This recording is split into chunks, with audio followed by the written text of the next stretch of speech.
crystal clear aquarium water. Maybe you've tried everything you can think of and you're still not there yet.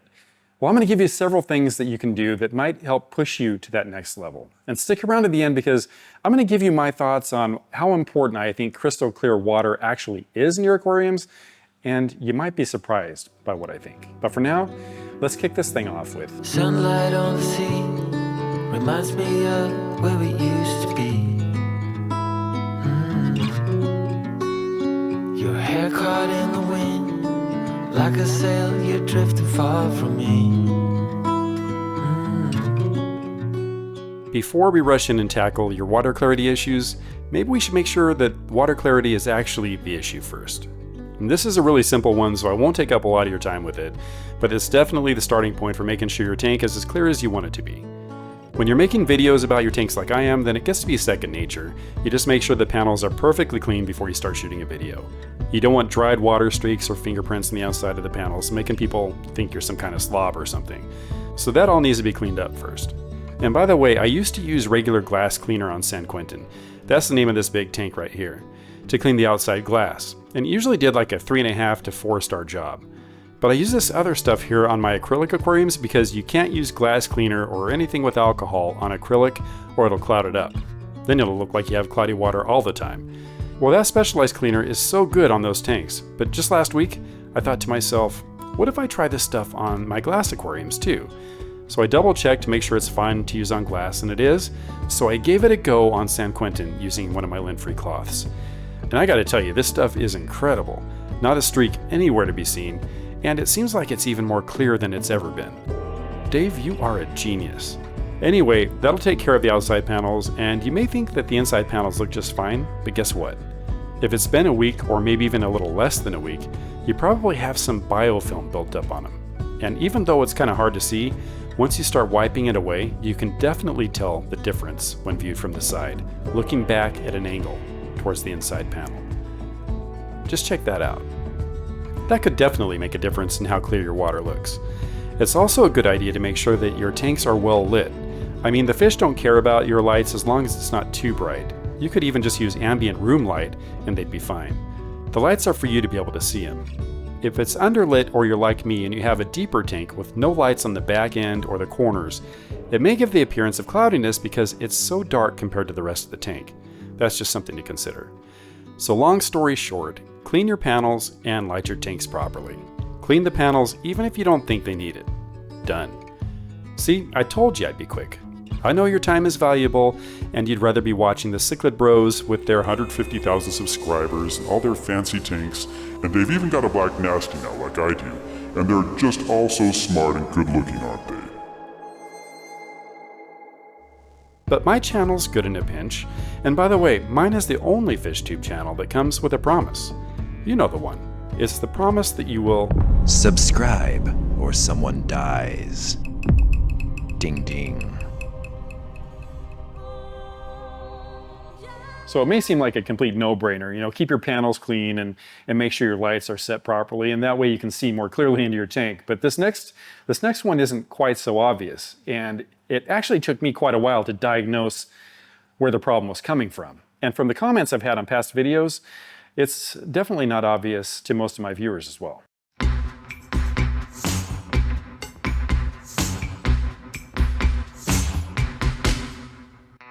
I remember this happening to me a couple of times, and now I can tell what the problem is usually right away, but it took me a while to figure it out the first time. I was seeing all these tiny particles floating around in my tank, making it look cloudy, and I had no idea where they were coming from. But when I looked more closely, I realized that they weren't particles at all. No, they were microbubbles. Super small bubbles, and they were being shot out of my canister filter at an alarming rate. So my first thought was that there has to be a hole or gap somewhere in the hosing or in the connections that was allowing air into the filtration system. But I didn't see any problems there. Well, after hours of searching and researching the issue, I decided to look inside my canisters, and one of them was so dirty that I just decided to clean it right then and there. And guess what? I hooked it all back up and my microbubbles just faded away. So if you see bubbles shooting out across your tank, you might just need to clean your canister. It doesn't need to be pristine, and actually having a little gunk in the canister is a good thing. You just don't want any of your sponges to be completely clogged up, or microbubbles will abound. I have an entire video about that microbubble experience in the upper right if you'd like to check that out. You can also get these tiny bubbles when you place an air stone too close to a filter input or output. Just blows them all over the tank. And you can also get them on your panels when you do a water change and the temp of the water you're adding is different than the temperature of the water in the tank.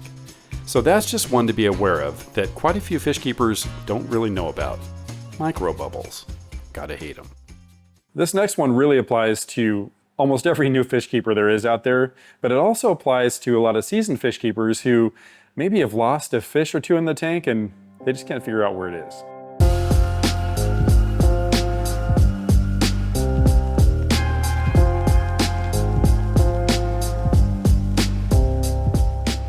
If you're new to the hobby, then it's pretty much guaranteed that you're doing this one. Because you think your fish need to eat like we do. All the time, all day long, and eat so much that you're stuffed after every meal and barely save any room for dessert. But you make room anyway. Well, your fish don't need that much, and overfeeding them can not only make them fat, but it can also cloud up your water. For two reasons. One, because they're going to become shit-making factories, which means that you'll need to vamp up your filtration or you're going to get cloudy water. And two, the food they don't eat is going to decay and cloud up the water also. Your fish only need to eat what they can devour in less than a minute once or maybe twice a day. That's it. And you can watch your fish to make sure that they're getting enough. If they aren't, their bellies will start to get a concave appearance, or what's called a sunken belly. That can also mean parasites, so you have to use your discernment there. But if they're acting perfectly normal and ravenously attacking their food, but they still have that concave appearance, then chances are they're probably just not getting enough. But again, that's rarely the case since we're also inclined to overfeed. Leftover food isn't going to be the only problem causing your cloudy water though. Leftovers of any organic matter that's given up the ghost will do the same thing and totally disrupt all your attempts to make sure that your aquarium water is crystal clear. That can be dead leaves from plants inside the tank, or even worse if the entire plant has died like all mine do, or even worse yet, you can't find one of your fish. It's been days and where the hell is he? Well, keep looking, because if he died and his body is stuck behind a filter intake, or it's shoved into some deep dark hole under a rock somewhere, that decomposing body is going to eventually be clouding that water right up. So you need to get it out of there. There's a good chance that the other inmates have found him already and they had a buffet on him, but play it safe and try to find the corpse or skeleton anyway. Make a game out of it, like Where's Waldo, except we're playing Where the fuck is my fish corpse instead. This next one is one of the most controversial topics you can find on any fish forum out there. And if you post one extreme or the other, you're going to draw a lot of the psychopaths out there and expose them for what they are, because they're going to tell everyone why you need to do exactly what they do. And if you don't, you're a complete idiot. If you're an online troll, then this is a great way to get your kicks.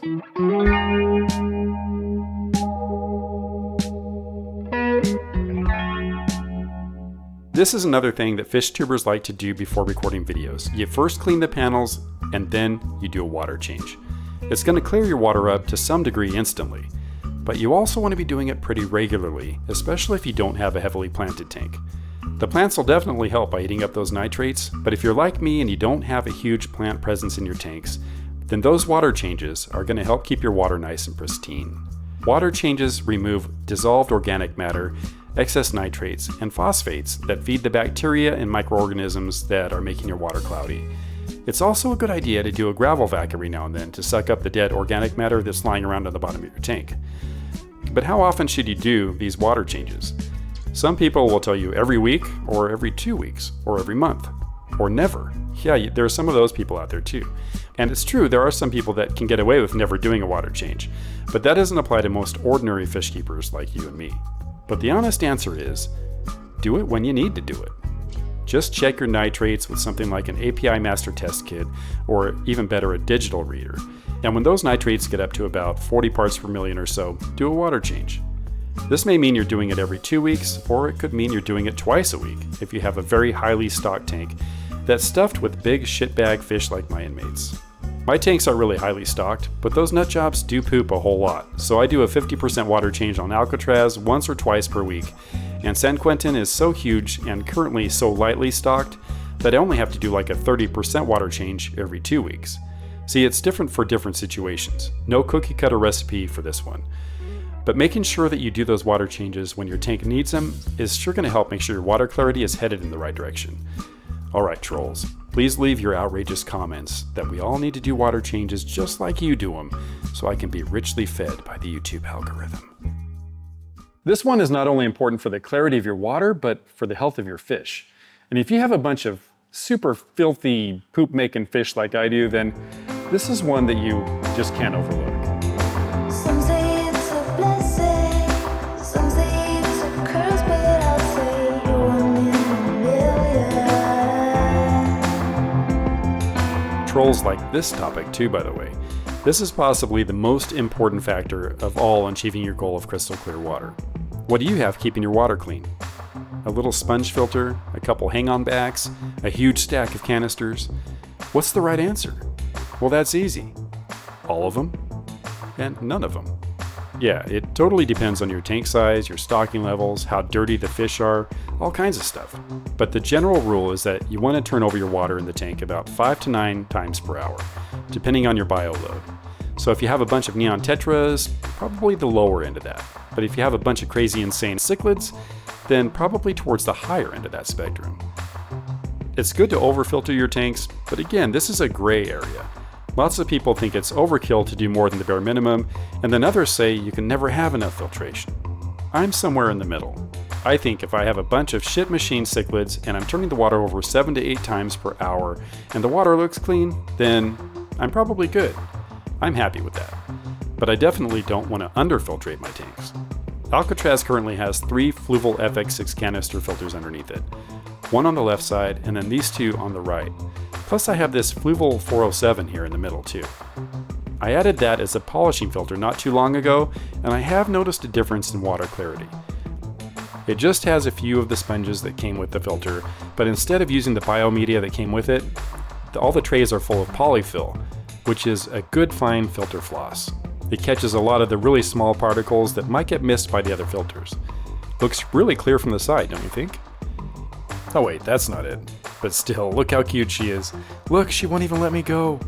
This is Ruby, by the way. She's really old, but just look how beautiful she is. And she's a good kitty, aren't you a good kitty? So this is how clear Alcatraz looks from the side. Not bad. San Quentin only has a sump and no polishing filter, so it doesn't look nearly as clear from the side. I will be adding a canister eventually, I just haven't gotten around to it. Let me get real with you for just a moment here. I already mentioned how those greedy cichlid bros have 150,000 subscribers, plus a black nasty now, which I'm still really salty about. That was my secret weapon, and they ruined it. Oh hey, by the way, I have some good news about the missing black nasty female named Lunchbox I moved over to San Quentin. I'll tell you about that next week. Anyway, back to my sob story. I only have 25,000 subscribers, which is so sad, isn't it? This means YouTube isn't feeding me enough. I'm starving. Consider supporting this channel, just like these wonderful folks here have, by not only subscribing, but becoming a channel member. It's just under $5 per month, which is almost nothing for you. Just click on the join button just below this video, or click on the link in the first pinned comment on this video. Okay, back to it. Just make sure that you have at least enough filtration with the right filter media for your tank size and bio load, and you should be good. Add more or consider a polishing filter if you want greater clarity, or you just want to be a filtration god and then have all the other fish keepers bow down before you. And now it's time to ask you the ultimate question to life, the universe, and everything. So how important is it to have crystal clear aquarium water in your tanks? Well, my answer is probably going to surprise you. It's personal preference. If your water is healthy and your fish are thriving in your tanks, but it's not crystal clear, then you're okay. If it doesn't bother you, you don't need to fix it. For me, it used to be extremely important to me to be able to look end to end on my aquariums and not have any cloudiness. And it was kind of an obsessive behavior because I hardly ever look from end to end on my tanks. So it really isn't that important to me that it looks crystal clear from end to end. If I can see front to back and it looks great, that's good enough for me. And the most important thing is that your water is healthy and that your fish are thriving. But if you still want that end-to-end view to be crystal clear and that's important to you, then have at it. It's not going to hurt the fish to have that extra crystal clear water, but it's not going to hurt them if they don't either. All right, check out this video if you want to watch another one. If you don't, no problem. But for now, that's going to be a wrap.